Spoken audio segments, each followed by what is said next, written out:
Serious question. Do you think it's possible to own all the records you wanted? I'm not talking about super rare stuff or grails. I'm talking about the regular back catalog stuff. And if you ever reach that point, well, what's next?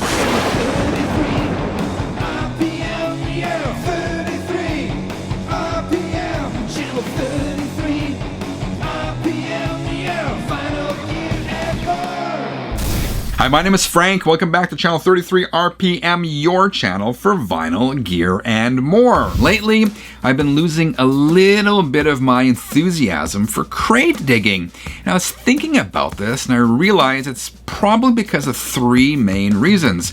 One, there's a lot of competition right now for used records, and that takes a little bit of the fun out of it.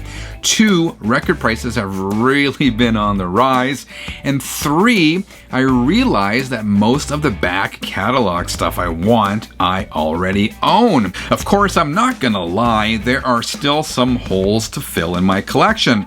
I want to track down a UK press of Ozzy's Talk of the Devil and an original UK press of Black Sabbath Sabotage, but those are records I likely won't find in the wild, at least not here. That's Discogs kind of stuff. And there are also many grails I would love, but I've come to accept that I probably can't afford those records. Like, for example, an original copy of Van Halen's Balance or a Leather Records pressing of Motley Crue's Too Fast for Love. But again, for the basic stuff, I'm pretty good. That's partly because during the early days of COVID, I sat down and made a realistic most wanted list, and I just started buying those records when I could.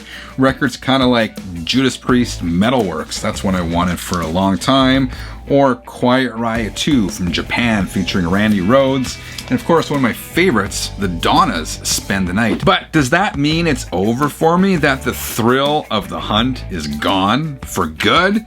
Thankfully not, for a few reasons. Number one, there's still so much new to me music out there to discover. This is what I love about chatting with other record collectors. I'm constantly being introduced to stuff that is new to me. And it's even better when those bands have an extensive back catalog that I can really sink my teeth into. For example, earlier this year, Jack from Jack's Tracks Records got me on a cheap trick kick, so I went and bought all of those early albums. This year I also discovered new to me records from bands like Boren Club of Gore and this one, which I absolutely love, Baby Huey. One album he put out and it's absolutely killer. The other thing I love discovering is records that I never knew existed. Here's one of those I found during COVID.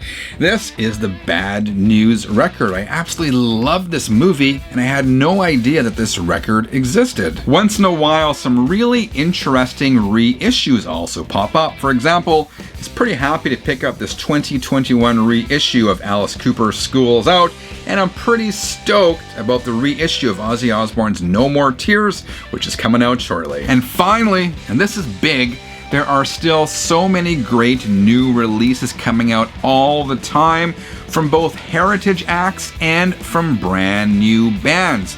All too often, many of us forget to give new music a chance, and that's really too bad. In recent months, I've been blown away by new bands like Dangerous Curves and Northern Royals. There is literally a world of new music out there to discover. So, all of this leads me to where I am today. Yes, I've pretty much acquired all the regular back catalog releases I have ever wanted from bands that I know and love. And quite honestly, I own more records than I have time to listen to. But the idea of finding albums I never knew existed, discovering new music, and maybe, just maybe, discovering a grail out in the wild keeps me going. It also makes me realize that this whole record collecting thing never really ends, even if you think you have all the records you ever wanted. Okay, 33ers, what do you think? What happens when you finally own all the records you wanted?